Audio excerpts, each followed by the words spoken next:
Good evening दोस्तों। आज हम बीपीएससी 3.0 का 9-10 का सोशल साइंस बता रहे हैं, जिसमें सोशल साइंस में आज हम ज्योग्राफी बता रहे हैं। जी हाँ दोस्तों, ज्योग्राफी बता रहे हैं। ज्योग्राफी से आज हम 71 से लेके 110 तक यानी 40 क्वेश्चन बताएंगे, जो कि ये सेट नंबर 7 है। और सेट 1 से लेके 6 तक हम ऑलरेडी पहले बता चुके हैं, जो कि आप प्लेलिस्ट में जाकर देख लीजिएगा। तो चलिए वीडियो को शुरू करते हैं। शुरू करने से पहले अगर आप मेरे चैनल पर पहली बार विजिट कर रहे हैं तो चैनल को सब्सक्राइब कर दीजिए, साथ में बेल आइकन दबा दीजिए, और ये वीडियो अच्छा लगे तो एक लाइक जरूर कर दें। तो चलिए चलते हैं 71 से। क्वेश्चन है 71 क्वेश्चन है, निम्न में से कौन सक्रिय ज्वालामुखी का उदाहरण नहीं है, यानी जो सक्रिय ज्वालामुखी नहीं है। तो यह है वेसुवियस। वेसुवियस जो है ये सक्रिय ज्वालामुखी का उदाहरण नहीं है। ये जो वेसुवियस जो ज्वालामुखी है ये इटली का है। जी हाँ दोस्तों, ये इटली का ज्वालामुखी पर्वत है। नेक्स्ट चलते हैं 72। चीन के किस नदी को येलो रिवर भी कहते हैं, यानी चीन का कौन सा ऐसा नदी है जिसको हम येलो नदी रिवर के नाम से भी जानते हैं। तो वे है ऑप्शन नंबर बी, यानी हांगहो नदी को हम येलो रिवर भी कहते हैं। हांगहो नदी का उद्गम हुआ था कुनलुन पर्वतमाला से, जो कि बायन हर पर्वत है, जबकि इसका मुहाना है बोहाई सागर।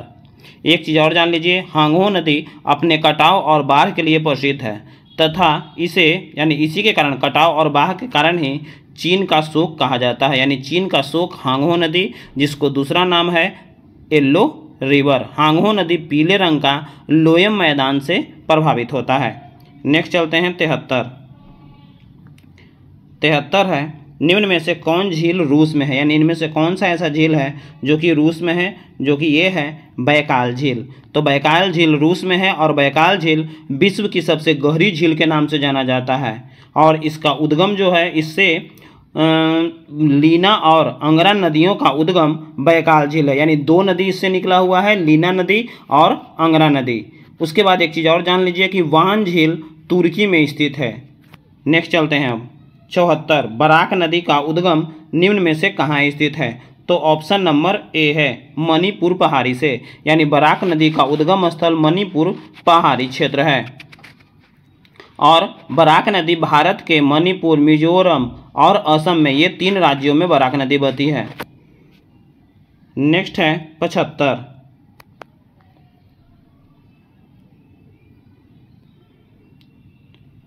है, स्थानीय पवन मिस्ट्रल से संबंधित सही तथ्य को बताना है। तो ये है 75 का option number B number option है, यानी 1, 3 और 4। तो यह है यूरोप का स्थानीय पवन, ठंडी पवन और शुष्क पवन।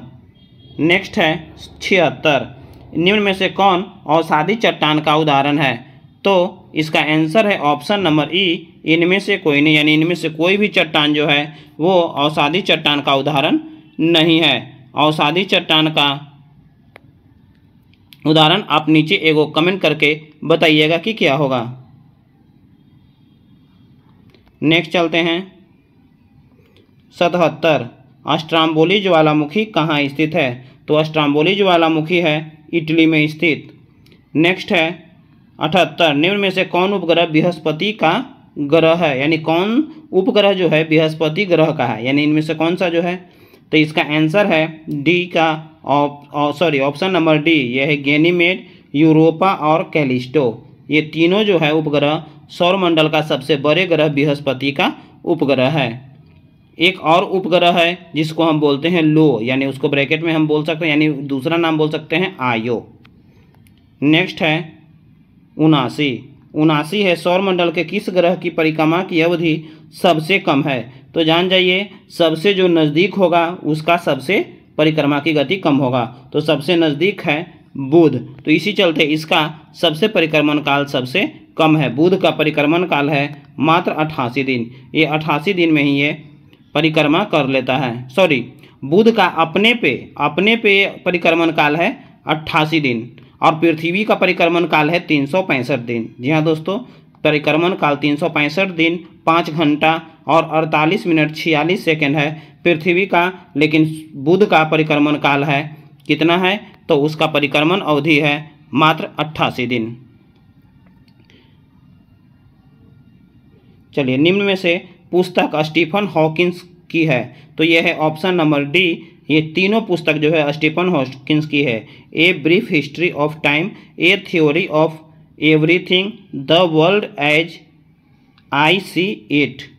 नेक्स्ट है 81, निम्न में से कौन दक्षिण अमेरिका का महादेश है, तो यह है option number A Ecuador. Ecuador की राजधानी जो है क्विटो है। इक्वाडोर की राजधानी है क्विटो।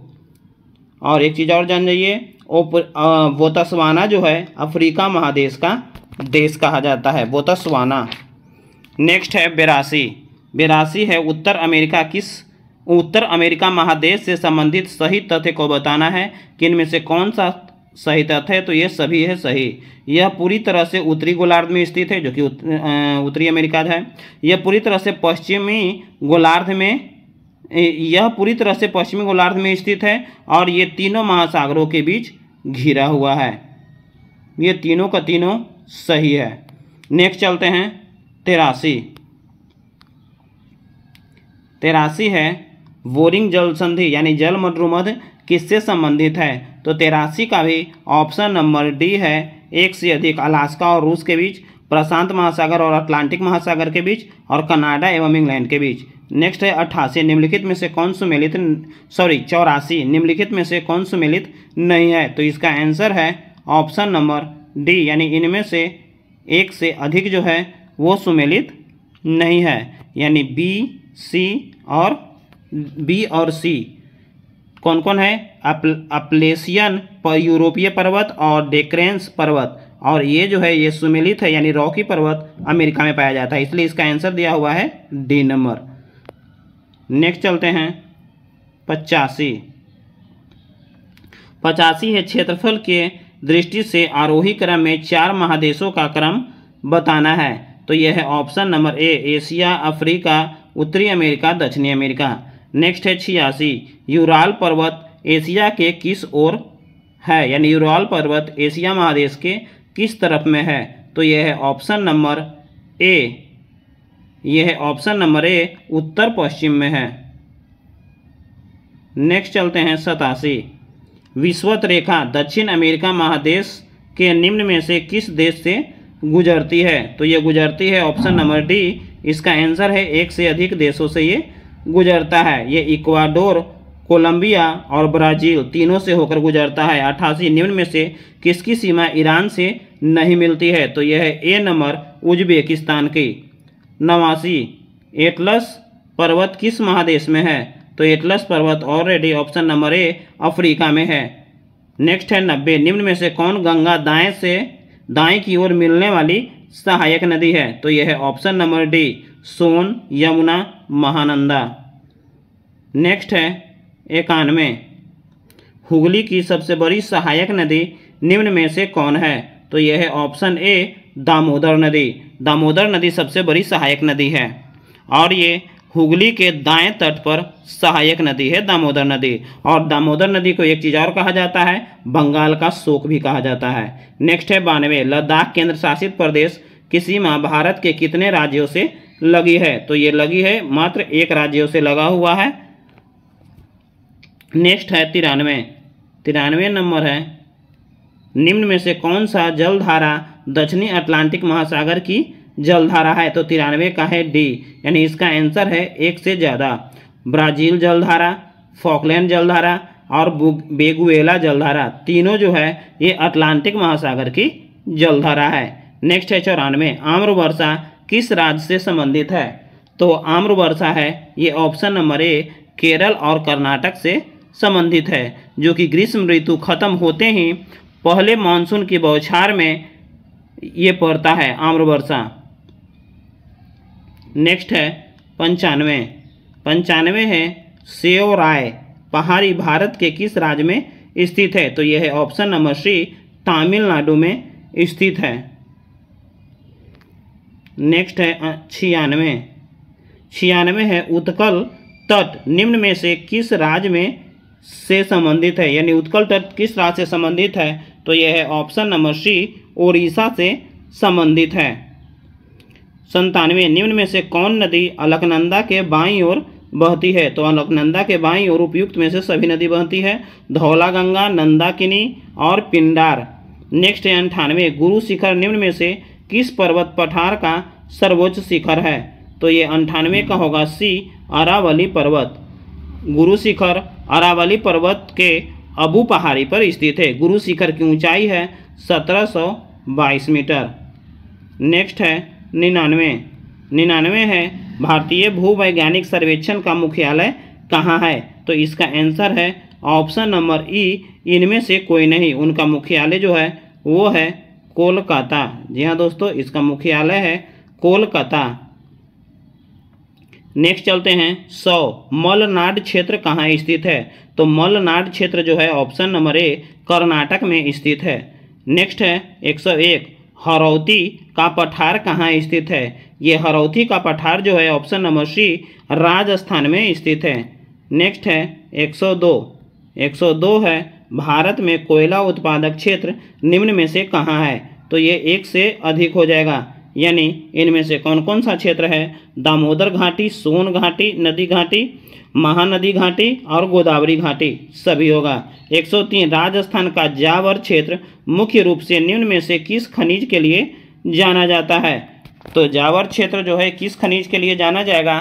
तो यह है 103 का 4 नंबर, सोना, चांदी और सीसा के लिए। नेक्स्ट है 104 हिंदुस्तान उर्वरक निगम का नाम रूप संयंत्र किस राज्य में है? तो ये है ऑप्शन नंबर सी, असम में। नेक्स्ट 105 बागमती अधवारा बाढ़ चेतावनी मॉडल बिहार राज्य सरकार द्वारा किस वर्ष विकसित किया गया? तो ये विकसित किया गया ऑप्शन नंबर सी, 2016 में। नेक्स्ट है 106 है बिहार में राष्ट्रीय आपदा अनुक्रिया बल के लिए अस्थायी काम कहाँ स्थापित है? तो ये स्थापित है ऑप्शन नंबर सी, बिहटा में। नेक्स्ट है 107 है कोसी नदी को बिहार का शोक भी कहा जाता है तथा मार्ग बदलने के लिए भी कुख्यात है। यह गंगा में कहाँ मिलती है? तो ये नदी गंगा में कहाँ मिलती है? तो ये मिलती है ऑप्शन नंबर इसका हो जाएगा ए, ये कटिहार के कुर्सेला के निकट मिलती है। कोसी नदी को बिहार का शोक कहा जाता है। जी हाँ दोस्तों, एक चीज़ जान लीजिए, कोसी नदी को बिहार का शोक कहा जाता है। नेक्स्ट 108 बिहार के प्रमुख बहुउद्देशीय नदी घाटी परियोजना कौन कौन सी है? तो दोस्तों ये वीडियो अच्छा लग रहा हो तो एक लाइक जरूर कर दें। इसका आंसर होगा ऑप्शन नंबर डी, गंगा नदी घाटी परियोजना, कोसी नदी घाटी परियोजना और सोन नदी घाटी परियोजना। तीनों बिहार की ही नदियाँ हैं। नेक्स्ट है 109 वायुमंडल में ओजोन को मापने के लिए यूवी यानी स्पेक्ट्रोमीटर किसने विकसित किया था? यानी कौन विकसित किए थे? तो यह है option number A, professor GM. Dobson. इन्होंने ही विकसित किया था और इन्होंने ही ओजोन यानी O3 ऑक्सीजन के 3 अणु से बनते हैं इसके बारे में बताया था। और ओजोन गैस पराबैंगनी किरण को आने से रोकता है। ये सारी चीज़ों के बारे में इन्होंने ही बताया था। और आज का अंतिम प्रश्न है 110 निम्नलिखित में से कौन सा सुमेलित नहीं है? तो यह है ऑप्शन नंबर ई, इनमें से कोई नहीं, यानी सभी की सभी सुमेलित है, सबका सब सही है। बांदीपुर कर्नाटक, मानस वन्यजीवारण्य असम और पेरियार वन्यजीवारण्य केरल, ये तीनों के तीनों सही है। तो दोस्तों ये वीडियो कैसा लगा? अच्छा लगे तो लाइक करें और अपने दोस्तों को शेयर करें। साथ साथ मेरे चैनल पर जो पहली बार विजिट कर रहे हैं चैनल को सब्सक्राइब कर दें, साथ में बेल आइकन दबा दें ताकि जो भी वीडियो अपडेट हो अपलोड हो उसका नोटिफिकेशन आप तक मिलता रहे। जय